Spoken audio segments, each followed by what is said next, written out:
அனைவருக்கும் வணக்கம். பரிகார சுரங்கம் சேனலுக்கு உங்களை அன்புடன் வரவேற்கிறோம். பொதுவாக பார்த்தீங்கன்னா நம்ம சம்பாதிக்கிற பணம் சீக்கிரமாக செலவாகிட்டே போகுது. ஆனால் அது எப்படி செலவாகுது அப்படின்னு யாருக்குமே தெரியாது.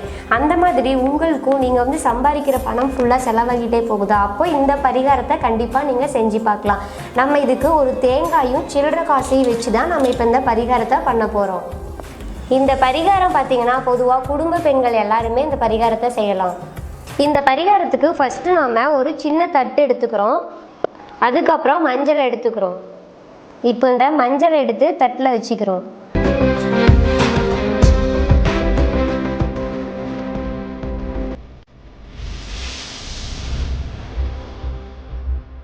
மஞ்சள் எல்லா நல்ல விசேஷங்களுக்கும் நம்ம இதை பயன்படுத்திக்கலாம்.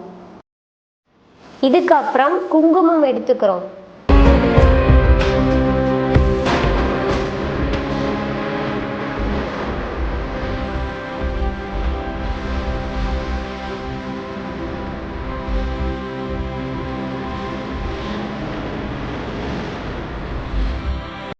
இதுக்கப்புறம் என்ன பண்ண போகிறோம் அப்படின்னா, இப்போ நம்ம வச்சிருக்க தட்டில் காயின்ஸ் எல்லாம் எடுத்து போட்டுக்கிறோம். இப்போ நம்ம 1 ரூபாய் காயின், 2 ரூபாய் காயின், 5 ரூபாய் காயின், இந்த மாதிரி உங்ககிட்ட என்ன காயின்ஸ் இருக்கோ அதை எடுத்துக்கிறோம். காயின்ஸ் இல்லை அப்படின்னா நீங்கள் பணமாக கூட வைக்கலாம். இப்போ நான் என்கிட்ட இருக்க காயின்ஸ் எல்லாம் வச்சுக்கிறேன். தேங்காய் எடுத்துக்கிறோம். தேங்காய் பார்த்தீங்க அப்படின்னா இந்த மாதிரி குடுமி இருக்க தேங்காயாக பார்த்து தான் நம்ம வாங்கிக்கணும். இது இல்லாத தேங்காய் நம்மளுடைய பரிகாரத்துக்கு பயன்படுத்தக்கூடாது. இப்போ இந்த தேங்காவை ஃபுல்லாக மஞ்சள் பூசிக்கிறோம்.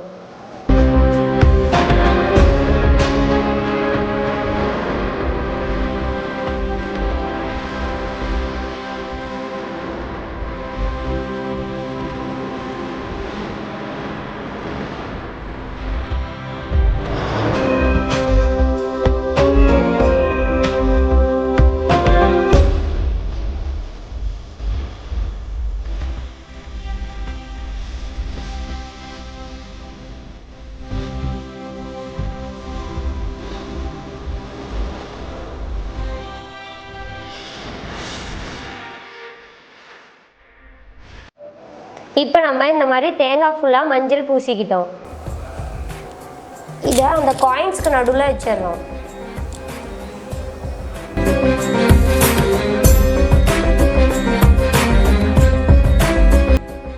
இதுக்கப்புறம் என்ன பண்ணுறோம் அப்படின்னா, குங்குமம் எடுத்துக்கிறோம்.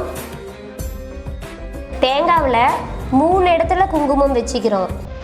அது நீங்கள் எந்த இடத்துல வேணால் வச்சுக்கலாம்.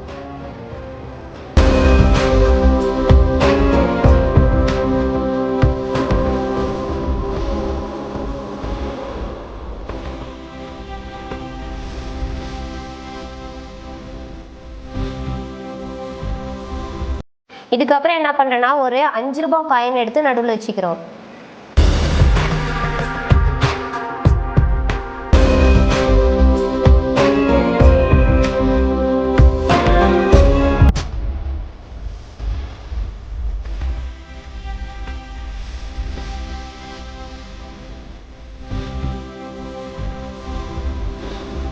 பொதுவாகவே மகாலட்சுமி சாமியோடைய அனுகிரகம் இருந்தால் தான் நம்மளுடைய வீட்டில் பணம் எப்பயுமே நிலைச்சு நிற்கும். அதனால இந்த பரிகாரம் பார்த்திங்கன்னா மகாலட்சுமி தேவிக்கு பண்ணுற ஒரு பரிகாரமாக இப்போ நம்ம பண்ணுறோம்.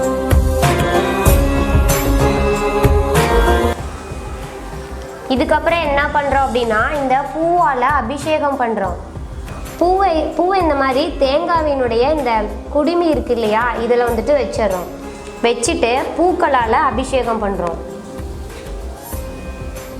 இந்த மாதிரி நீங்கள் அபிஷேகம் பண்ணுறப்போ உங்களுக்கு மகாலட்சுமி தேவியினுடைய ஸ்லோகம், மந்திரம் இந்த மாதிரி ஏதாச்சும் தெரிஞ்சுது அப்படின்னா அதை சொல்லிட்டே நீங்கள் அபிஷேகம் பண்ணலாம். இந்த மாதிரி நம்ம டெய்லியும் வழிபட்டுட்டு வர்றதுனால நம்மளுடைய பண கஷ்டம் எல்லாமே சீக்கிரமே சரியாகி நமக்கு ஒரு நல்ல வழியை காட்டும். இந்த மாதிரி பூக்களில் அபிஷேகம் பண்ணிக்கிறோம்.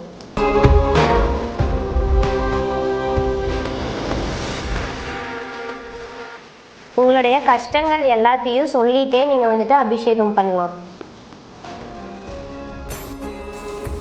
அதுக்கப்புறம் குங்குமம் எடுத்துக்கிறோம். குங்குமத்தால் நீங்கள் வந்துட்டு அபிஷேகம் பண்ணீங்க அப்படின்னா அது வந்துட்டு மகாலட்சுமிக்கு ரொம்பவே பிடிக்கும். இந்த மாதிரி குங்குமத்தை போட்டு அபிஷேகம் பண்ணிக்கிறோம். உங்களுக்கு ஸ்லோகன் தெரிஞ்சுது அப்படின்னா 108 முறை அதை வந்துட்டு சொல்லிட்டே இந்த மாதிரி அபிஷேகம் பண்ணுங்க. இந்த குங்குமத்தை நீங்கள் வந்துட்டு திரும்பவும் பயன்படுத்திக்கலாம். டெய்லியுமே நெற்றியில் வந்து வச்சுக்கிட்டிங்கன்னா ரொம்பவே நல்லது நடக்கும்.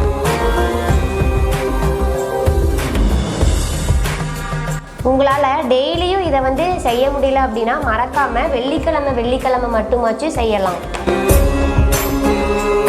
உங்களுக்கு ஸ்லோகன் தெரியல அப்படின்னா ஓம் அஷ்டலக்ஷ்மியே நமக அப்படின்னு 108 முறை சொல்லணும். இந்த தேங்காயை வந்துட்டு நம்ம அபிஷேகம் பண்ணி முடிச்சதுக்கப்புறம் பயன்படுத்தலாமா அப்படின்னு சொல்லிட்டு நிறைய பேருக்கு டவுட் இருக்கும்.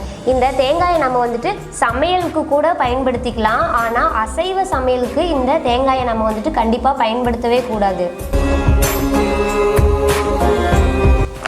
இந்த மாதிரி உங்களுடைய பூஜை அறையில் டெய்லியுமே செஞ்சுட்டு வந்தீங்க அப்படின்னா கண்டிப்பாக எப்படிப்பட்ட பண கஷ்டம் இருந்தாலும் சீக்கிரமே வந்துட்டு சரியாயிடும்.